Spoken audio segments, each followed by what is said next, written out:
I wanted to be at Texas State. I chose to be at Texas State. I'm from Texas. That was important to me. I always knew if the right guy got this job, you better watch out. You better watch out. This is Win Now or Get Bent, episode 103. If you don't already know, I'm Kev Tardello, coming to you on Wednesday, June 14th, and we have new Bobcats. Oh, the class is officially at 50 now after a big announcement today. 17 of those 18 transfers in the spring are now officially in the bag. We will definitely be talking about them. But before we get there, this episode is sponsored by Austin Patchmaster, austin.patchmaster.com. If you have any drywall repair you need, some popcorn ceiling removal, you just punched a hole in your wall after a bad Tech State loss, you need these guys to come out and fix it, hit them up. Call them at 512-200-3888. It's 512-200-3888. My guy Michael Clements over there, he's a true sicko, Tech State grad. He'll get you set up right. So hit him up with any drywall repair, anything you need. Austin.patchmaster.com, 512-200-3888. Thank you to them. Thank you to Austin Patchmaster. Let's get to the Bobcats. As I said, 17 are official now. I'm actually recording this before the announcement comes out. I got a little bit of a heads up. And the episode is planned for tomorrow, so I'm going to go ahead and just talk about them before that release, but I'm going to have another episode this week, and I'm going to cover some other stuff, and if there is more information in this release, like, I want to see some of these guys' eligibility, how much time they have left and stuff, I'll bring it up on the next episode. But for now, we can just talk about the 17 guys that it is going to be. As I said earlier, 18 transfers committed in the spring. They signed 33 after the second signing day in February. They secured 18 commitments from transfers. No high school commitments there, or even junior college commitments. They are all 4-year college transfers coming in. The one that isn't on the announcement yet, but will be soon, because we've been talking about it, it's 51 for this 2023 class, just an incredibly large class for the Bobcats. But the one that isn't in the announcement is Simon Gonzalez, SMU tight end. He was actually the last one to commit, number 51, after Danny Valenzuela, that center from Arizona State, who is in the announcement. But Simon Gonzalez, with transferring and stuff, it's just there's paperwork and all of that, and they just couldn't get that done in time. But he's still coming in. But those other 17, let's go through them. We've got 4 defensive linemen that are coming in. Jason Gold from Northwestern, Christian Rory from Duke, Sam Latham from Incarnate Word, and Derek Brown from Texas. Now, I don't know a ton about Jason Gold. Seems like he's going to fit in that tackle spot because they're doing that 4-2-5, as we all know. 2 defensive ends, 2 tackles. Seems like Gold fits in that tackle spot, but I've said this about other guys that they've put at the defensive end spot, and vice versa. I think of like Dominique Ratcliffe. He was a defensive end last year. He was transferred from Louisiana. He was doing all right at defensive end, but he's playing defensive tackle in the spring and was doing all right because really fitting between those gaps and stuff. So we'll see where Gold goes. Christian Rory definitely seems like a defensive tackle. 6'6", 300 pounds. I actually met him, interviewed him for a video on Twitter, on Win Now or Get Bent on Twitter. And he's a big guy. He's all of 6'6", 300 pounds. I've talked enough about him, no doubt. That's like most of these guys, especially on the defensive line and the offensive line, which we'll talk about. They were going after size, of course. I mean, Christian Rory is that at 6'6", 300.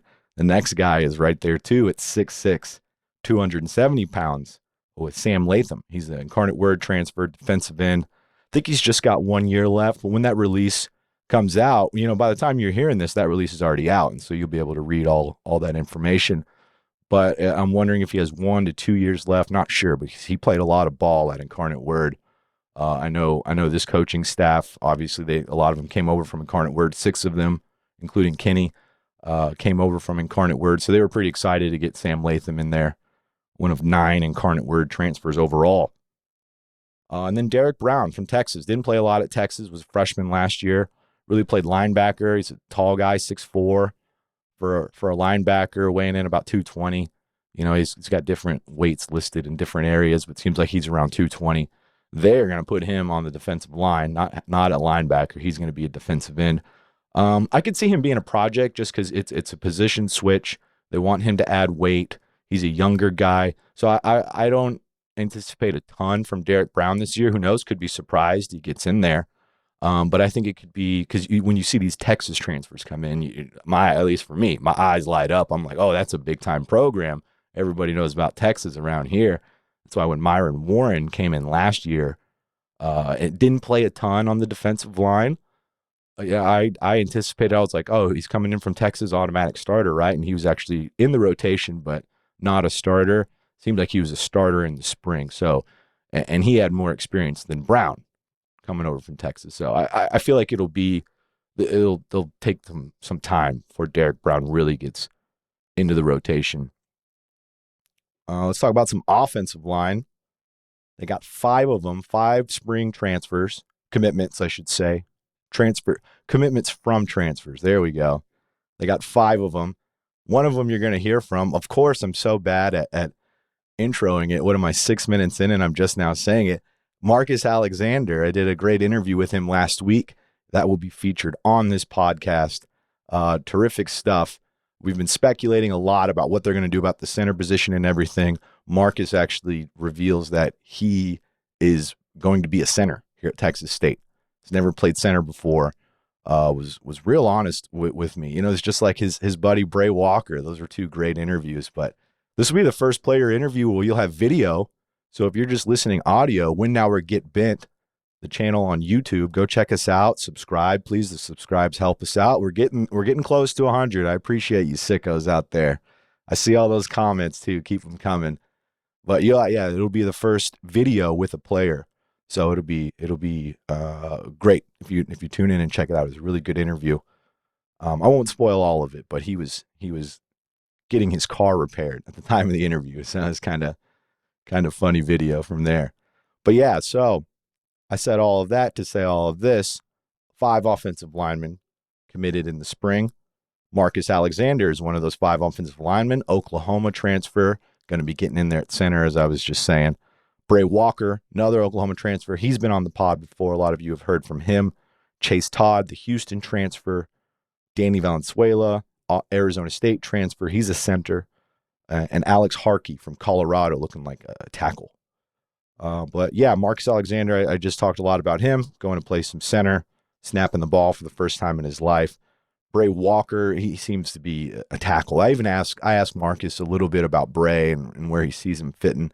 But it seems like Bray is, with that size, 6'6", 6'7", 350 pounds, that's a tackle body, Be hard to really make that frame fit in the interior of an offensive line. I mean, you could do it, but it's more beneficial on the outside, in my opinion, and I think in most people's opinions. But Chase Todd from Houston, he's coming in, interior offensive line. Looks like he played a lot of guard. Danny Valenzuela plays center, true center. It's the only true center that they're actually bringing in for this class. And then Alex Harkey, local guy from Buda, Alex Harkey. Shout out to Alex Harkey. All right, DBs. They brought in 4 DBs. Could be bringing in another one too. I'll talk about that here in just a second. But the 4 DBs, they've got John Blunt from Eastern Kentucky, Sean Holton from Incarnate Word, Caleb Coleman from Western Virginia, and Jalen Shelton also from Western Virginia. Now, John Blunt, he's gonna play corner. John Blunt's gonna play safety. Holton's gonna play corner. Coleman is gonna play safety, and Shelton's gonna play corner. I think I have that right. I may not have that right on Blunt. I know I got that right with Coleman and Shelton. Shelton is a corner. Coleman is a safety.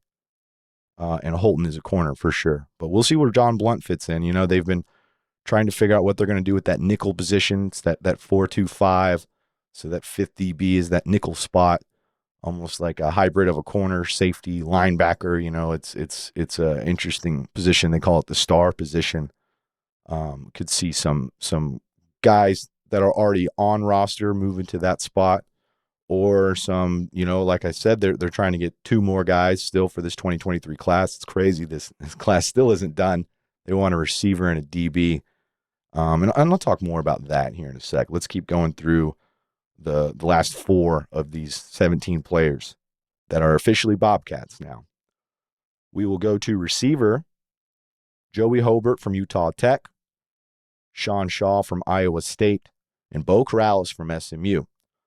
Joey Hobert, I feel like he's a receiver who can do. He's not like a one-trick pony. He can do multiple routes. He can not just like a possession receiver or a deep threat, or he's just a little bit of everything, which is always necessary. And you want a guy who can run every route. He's not going to tear the top off the defense every single time, but he's going to run crisp routes. Sean Shaw, tall guy, 6'6", out of Iowa State, just a big target, something that they definitely need. He will be out wide. I don't know if they are looking at Hobert as more of that slot position like they had Cole Wilson, Ashton Hawkins. Seems like with the 4 receivers, they were doing 2 slots, in some sets. And I wonder if they're looking at Hobert for that position. But Shaw is definitely going to be out wide, one of the 2 out wide receivers. Bo Corrales, same deal for him. He's a bigger target as well, 6'4". I was seeing in a lot of the posts, like Brett Hughes, who I'm going to have on the pod. I was talking to him about scheduling that. We're going to get that soon. The strength and conditioning coach at Texas State. Love his posts. And he lists players and how their workouts are going in the summer. And Bo is consistently in the top 10 out of everybody. So that's pretty exciting. Guy he's playing his last year, dealt with a lot of injuries. So it's good to see that he's still in that kind of shape. I've mentioned it with the DBs. They're still looking for kind of that nickel position. Same with receivers. Looks like they're looking for one more. Don't know if they want that out wide guy, if they want a slot guy. I think they need more wide receivers, that flanker position. And then the QB, TJ Finley. We know about TJ Finley coming over from Auburn, LSU before that. Big quarterback at 6'6". Might be the Bobcats' biggest quarterback since Brad George. I'm trying to think of Tyler Arndt was pretty tall. He wasn't 6'6", though. I'm trying to think of another quarterback that was almost looked like a basketball player out there. I'm pretty excited to see what TJ Finley has. Some of you are very skeptical of the TJ Finley experience, and I hear you. I like the pushback on it. It's definitely a prove it situation for everybody involved. I think for the coaches, for TJ Finley, it's a prove it situation for himself. But yeah, I mean, I did the starter prediction on the last episode. If you missed it, episode 102, and I had TJ Finley in there over Hornsby. We'll see how that shakes out or what's going to happen with that whole situation. But TJ Finley's here, and he's ready to go. Shout out PJ Hatter, man. I was looking at more highlights of him. The more highlights I watch of PJ Hatter gets me excited. I know my producer, Zach Webb, likes him a lot. Hope the Wizard as well. So the positions that they're still working on this 2023 class, as I was saying, I don't really have very many receiver candidates that they're or recruits, I guess, prospects that they're looking at. There's one, Xavier Henderson out of Florida. He's in the portal still. Seemed like they had interest in him at some point, but I haven't seen anybody post an offer or anything really there. Just saw this one happen on Tuesday morning. Because I'm recording this on Tuesday. You're listening to it on Wednesday. But A.J. McCarty, safety from Baylor, didn't tweet it like it was an official offer. More shout out to the coaching staff and a picture of the Super Cat on Twitter. So it seems like there is interest there. A little bit about A.J. McCarty. His real name's Adonis. I like that. Just wanted to say that one. Adonis. What a name. But he goes by A.J. He's listed as a safety at Baylor. He's played a lot. Didn't start any games until last year and only started 2, but he played in all 13 games. Started 2 of them at corner, despite being listed at safety. So he's listed as safety, which means he's definitely been in the mix at that position. And then he started 2 games at corner. Who knows if that's because of injuries? They just needed a body out there. Not sure what the situation was, but he started games at corner. And when I think about this nickel position for Texas State and that one DB spot that they really needed is like a hybrid between a safety and a corner. So a guy who has experience at a P5 level, not a ton of experience, but he has experience at both positions, makes me think he could adapt to that nickel spot that they're seemingly trying to fill. So AJ McCarty out of Baylor, keep an eye on him. Man, I am desperate to talk about 2024 and 2025 and 2026 and even 2027 because if you're following on my Twitter at Kef_C, they are offering a whole bunch of players. GJ Kinney's having camps at Texas State. I went to one. I haven't been able to get back out to more, but I will get back out there. They are hosting a bunch of high school recruits from freshmen all the way to incoming seniors. They are and throwing out a lot of offers to all of them. I think I've only tracked like 2 or 3 2027 offers, but that's crazy. I mean, these are guys who just got out of 8th grade and they're already getting offers from GJ Kinney.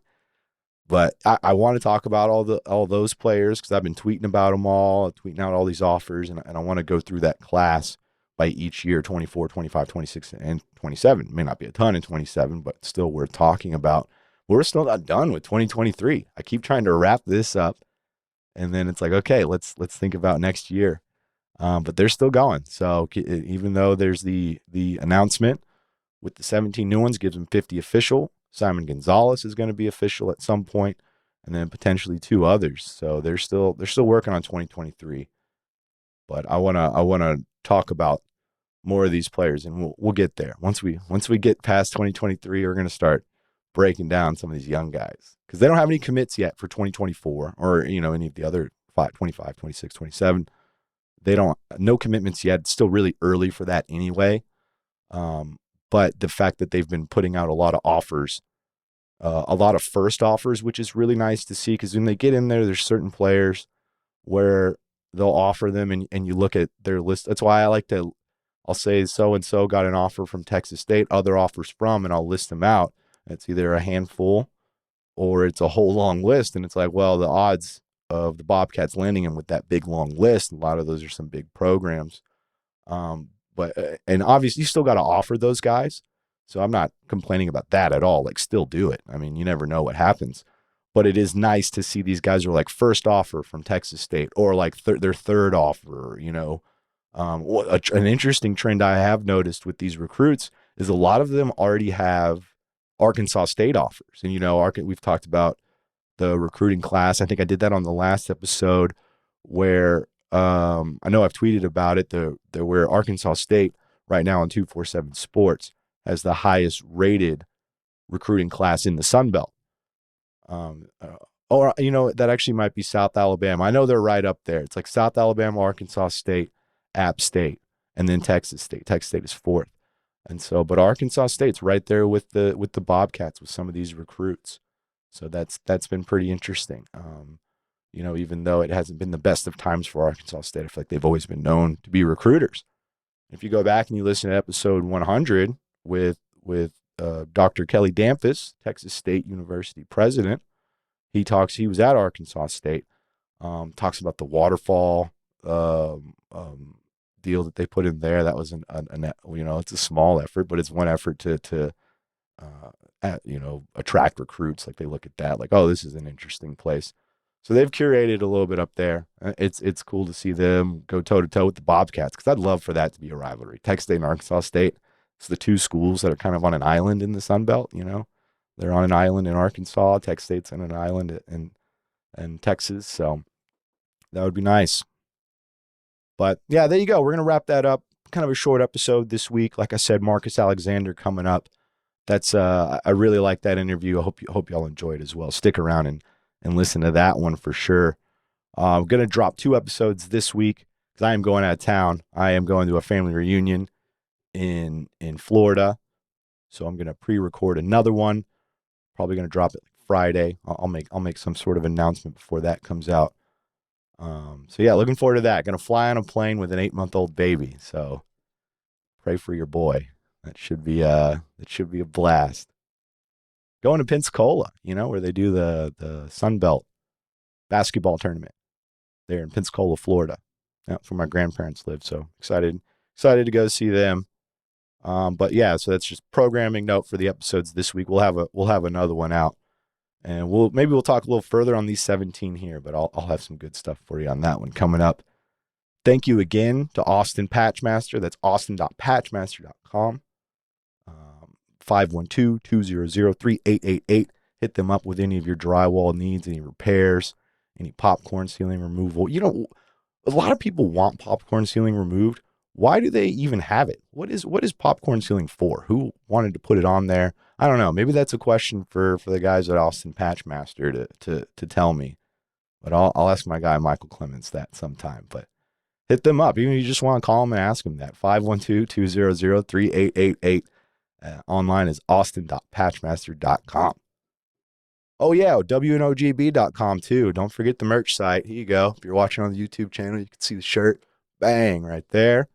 Got the mug here. Oh, right there for you. Seen a lot of you order mugs. Shout out to my guy Rick Galindo, my guy Matthew. You've seen some of you post it. If you buy something, post it, man. It makes me excited to see all of that. Really appreciate all of you out there supporting, subscribing to the pod, listening to pod.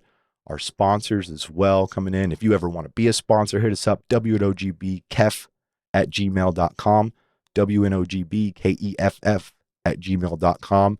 Great rates for sickos, discounts for sickos if you want to advertise on this podcast and help us grow a little more. All right, sickos, let's get to Marcus Alexander. Appreciate all y'all tuning in. Win now or get bent. All right, I'm joined by a very special guest, Oklahoma transfer offensive lineman Marcus Alexander, calling me from Sunnyvale, Texas, getting his car fixed right now. What's going on, Marcus? How you doing today? Hey, man, I'm good, man. I hopped in a little workout with my high school, man. We got some good work in. And, I'm coming out here to get my car fixed, getting ready to take it down to San Marcos. But, man, just doing what I got to do, man. I'm going to go work on my class later, try to wrap things up, just being an adult, doing what I got to do, man. Be an adult. It doesn't stop from there. You got to keep being an adult for the rest of your life. It's kind of a thing. How far away is Sunnyvale from San Marcos? I looked when I went down there, I think it was 3 hours and 41 minutes. But you know how people from Texas drive, so I cut it down to about 320, We got fast highways here. A lot of people up north are jealous of them, no doubt. I grew up with it. I know how to get through it. So, We've got a pretty good toll road right here by San Marcos where you can go 85. That's the limit. That's the speed limit. People obviously go higher than that, but yeah, I got a 02 Tahoe, man. So I got to be light on her, man. 02. Wow, man. Yeah. My wife has an 04. You have her beat. Not a Tahoe. Almost at 300,000, man. I'm gonna keep rolling until the wheels fall off. Do you change your own oil? I hear that makes cars last a lot longer if you do it yourself. I ain't quite learned that yet. I ain't quite just got up under there, but I get it changed when it needs to be changed. Man, I hear that's important for sure. Apparently, when you take it to a place, they'll use recycled oil. But if you do it yourself, you can make your car last 300,000, like you're saying. So I think I'm going to get into that game. Watch some YouTube videos. She rolling, man. She rolling. When I make it, I'm gonna put a lot of money into her. And I'm gonna keep driving. I like that mentality. You'll fix up the current ride, not get a new one. Yeah, for sure. Well, hey man, let's talk a little Bobcats. You're transferring in from Oklahoma. You're part of this big 51-man class that Texas State has coming in, which is incredible. What made you want to hop on with the Bobcats? I know you visited in the spring. You came down with Bray Walker. What made y'all both want to choose here? Well, for me, I know for sure. I first got down here, and I never been to San Marcos, so it was kind of it was something new to me. But when I got there, the vibe was just right. Like, soon as I touched down, and they came and got me from the airport, and I'm driving around, and I just love the area because it's like a little area in Texas it's like clean, like it's very clean. And then that river, man, that river takes the show, man, because it's just nice, clear water.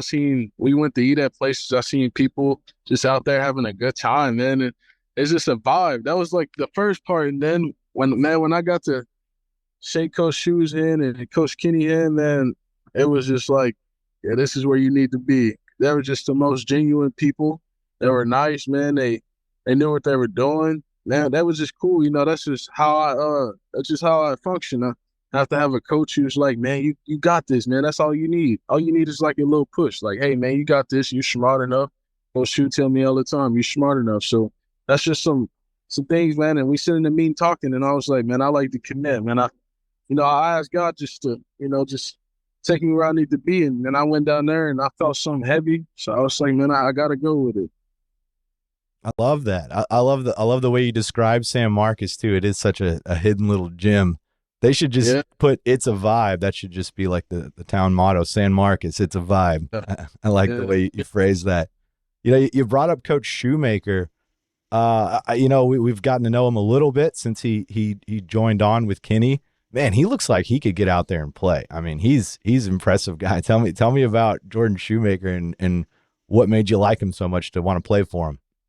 Man, Coach Shu, man, he just like man.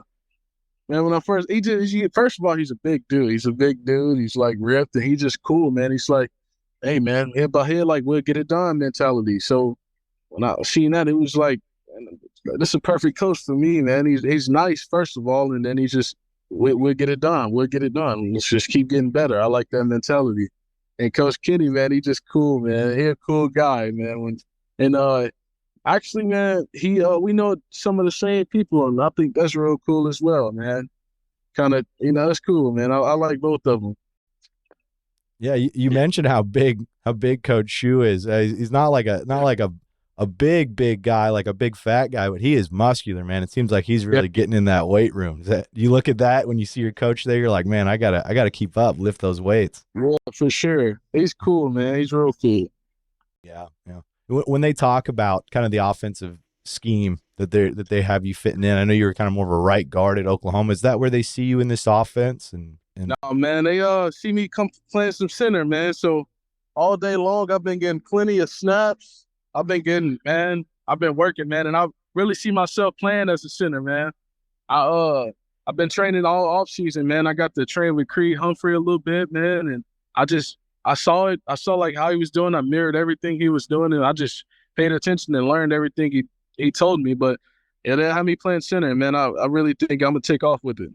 All right, yeah, that's a bit of a surprise. Have you ever played center before in your life? I'm sure you have at some point, but I've never played, but man, wow. I've been snapping it all like the last few weeks, man, and it's been, man, I snap it back that hard to get back there straight, and I can come off the ball, I can set with it. Yeah, I really think this is my thing. Wow. Okay. How different is it to have to snap that ball and kind of identify some of the where the linebackers are and things like that for the rest of the line? Man, it just takes a little focus. That's all. It just takes focus because a lot of guys just see it as something else, man. It just takes focus. So you just focus on it. You get the line set up, man, and I feel real sturdy when I'm in there, man. So it's just take a little focus. That's all it takes. And I'm the type of player I can get it done. And I can thrive in it, so that's the plan. Good deal. This offense, G.J. Kinney last year at Incarnate Word and 6 of these coaches that are here on staff, they had the top offense in the nation. Was that something you looked at? You're like, man, I kind of want to be a part of that. And have you seen this fast-paced offense, and is that something that you feel like you can fit into? Yeah, I can fit into it well because I ran summer with Lebby when he was up in Norman. So that's like he ain't really nothing new to me. So I feel like I can get the line shut up quick and keep it moving, call out things quick. I learned that a lot because we have to call out a lot of things real quick. So that was something I learned, and yeah, man, I got a lot of knowledge about the game, so that won't be a problem, and I feel like I can fit in. Yeah, at Oklahoma, obviously you leave because you're probably searching for more playing time or want to get more tape out there. But I'm sure it seems like you enjoyed your time in Norman. You learned a lot and you played at a high level. What was your experience like with the Sooners? Tell me a little bit about that. And my experience wasn't something like I'm just super proud of, but I am proud of like the things I've learned. Like I learned a lot about the game. I learned a lot about life, man, and it was just some cool moments that I'll remember forever being down there. And I just take all the knowledge I've learned and like just leave the negative things behind and go with the positive. And I think that's why God sent me there. I just need to learn. So I learned a lot, and now it's just time for me to go play at the level I know I can. You mentioned 3 hours and 51 minutes. I think you said the drive is. Is that closer to Is San Marcos closer to Sunnyvale than Norman is to Sunnyvale? Yeah, Norman's closer. Norman's San closer. How about that? Yeah, Texas is a crazy state like that. that is crazy. It's big, man.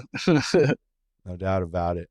When you get to San Marcos, you just mentioned you're still up there at Sunnyvale training with some of your high school people. But when you move to San Marcos officially? I get down there the 15th. I'll have the class down by then because I've been working like way ahead. I've been getting some headaches, man, but I've been working my hardest, man, getting it done. I'm way ahead, way ahead. But I'm gonna get it done real soon, and I should be down there on the 15th, man. That's the goal. So I'm gonna give me about maybe another week with my high school working out and keep getting snaps in with the quarterbacks there, man. But yeah, that's what I'm gonna do. The 15th. What's the plan? Yeah, this 51-man class that you're a part of, I think it was when you committed, it was somewhere in the 30s, and then it just continued to grow. What are your thoughts on that? That's a huge class. This is going to basically be a whole new team next year that some of these fans haven't seen before. But for you as a transfer, is that kind of nice? You have that relatability with everyone else is new along with you. Yeah, I think San Marcos is just a good place, man, and it's just a good vibe. So all these players come in here, man, I know they felt it in their hearts. It's going to be a good thing for them. So, man, we're going to be good, man. And Baylor, watch out. There you go. Already calling out the Bears, man. You're speaking my language there with that one. There's some other Sooners on roster. I brought up Bray Walker earlier. There's also Joshua Eaton. Yeah. I'm sure you know him as well. Tell me about both those guys and what your relationship is with them. Obviously, I know you have some sort of friendship with Bray, having coming on the visit with him, but tell me about both of them. Man, Josh Eaton, he's just the hype guy, man. He always brings energy every day. Like he always has energy. And it's like little coincidences. Like maybe he was in the locker room and he'll see me and be like, you get some extra work in, he'll say little things like that to me. And then we ended up teammates. So that's pretty cool, man. Teammates again. And Bray, man, me and Bray just been through the grind together because most of the time at OU, he was either playing the tackle next to me or guard on the other side. But me and Bray always played together. We always worked out next to each other. So it was my workout partner. And man, me and Bray just been through the grind together, man. We know what like really, really hard work is. We know what stand out there about to die on the field. We know what all that is together. So, man, that's just my boy right there. Yeah, with Bray, I had him on the podcast not too long ago, but it was at the time it was still kind of early days after he committed. Didn't know if they exactly what they were looking at, but are they looking at him at that right tackle spot, or is he moving as well like you are? Well, I'm not too sure about Bray. I don't know what they're doing with him, but I'm sure he'll probably play tackle. I think that's the position he wants to play, but I'm not too sure about what side or whatever. But yeah, I just know he likes to play tackle. I mean, at 6'7", you think you've got to put that guy on the end, right? I mean, yeah, man, he's huge, man. When I see him, I'm like, bro, you're big, man. I say that to him every time. I'm like, you're huge. And that's coming from you, and you're huge too.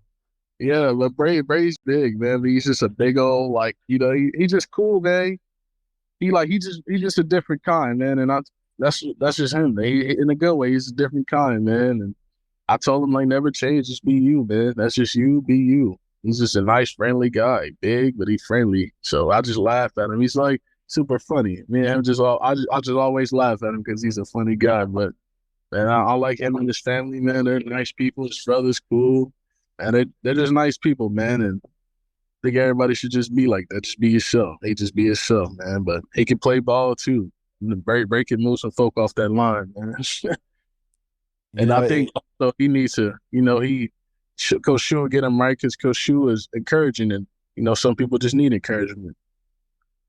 Yeah, change of scenery. That's what it seemed like when I was talking with him. He was just like, I want to get back to proving to people that I am who I am still. Just seems like you need a change of scenery, some positive feedback, and who knows, man, the sky's the limit, when stuff like that happens. It's funny you mentioned, we're talking about how big Bray is. When I saw you guys at Texas State and I was watching that practice, and I was with my producer, Zach Webb, and we saw y'all walking across the field at some point. And he goes, "Who's that? That has to be a recruit." And he pointed at Bray because he just stood out from everybody else. And I was like, it was the same day Lane Johnson was there, so I was like, that must be another NFL guy. There's no way that's some sort of recruit or someone in the transfer portal. And then come to find out that there were two of y'all there, and there's a picture of both of y'all there. I was like, oh wow, I mean, massive individual, no doubt. Yeah. You mentioned his family as well. He opened up about that. Tell me about your family and your support system. Who's some people that have really had your back despite, or not despite, but throughout your whole career? Like, who's someone that always has you on their side? Well, man, my mom and my granny and my sister, man, they've just been my fans from day one. And when I got to college, man, it was like they paved the way for me to get to college, like pay for cars to get us to the visit and stuff like that. And I went through the grind. Because it just wasn't easy sometimes getting there. Because, unofficials, you got to take the unofficials before you get to the officials, you know what I'm saying? So they paid for us to get there, and we went to games and stuff like that. They've been there. They've been always encouraging me. And then at some point in college, man, I was at my low, man, and my girlfriend was there, man. She put up with me all the way through it. She helped me out, told me things. But in college, man, that was a little bit in college. That was my low, man, and she was there with me. So I'll always be with her for that. Yeah, something that gets missed a lot is the sacrifice of loved ones around somebody who's pursuing something, and and you need that support and that sacrifice from a loved one. Seems like you got that, so that's a really good thing for you. Yeah, man, I got it, man. You truly know who the people who love you, man. So the people who love me, man, I continue to have them in my life. When your last thing I'll have for you, when you get to San Marcos, actually two things. My second to last thing. How many years do you have left? I got 2 years left. 2 years left. So you got 2 years left in San Marcos. In your mind, what would be a success for you transferring to Texas State? When you envision leaving Oklahoma and going to a new place, what would you envision happening at San Marcos? What are some goals you want to accomplish in those 2 years? Man, first I want to start, man. I want to play a lot of ball. I want to learn how to, I've played 19 snaps, man. I want to play every snap, how many years it takes. But I want to start, man. I want to play, man. I want to be a team captain guy, man. I want to get some good film. I want to play in the NFL, man. That's just what I want to do. And I think God still got me playing after 4 years because he know I can accomplish things. So put it all up in him, man. But that's just what I want to do. Awesome, great, Marcus, Texas State's newest center. I should say now that we know that's going for you. It's been a pleasure, man. Yeah. I hope they finish fixing your car real soon so you can hop in and get to San Marcos. Yes, sir, man. I appreciate you, man, for reaching out. You have a good one, Marcus. Hey, you too, brother.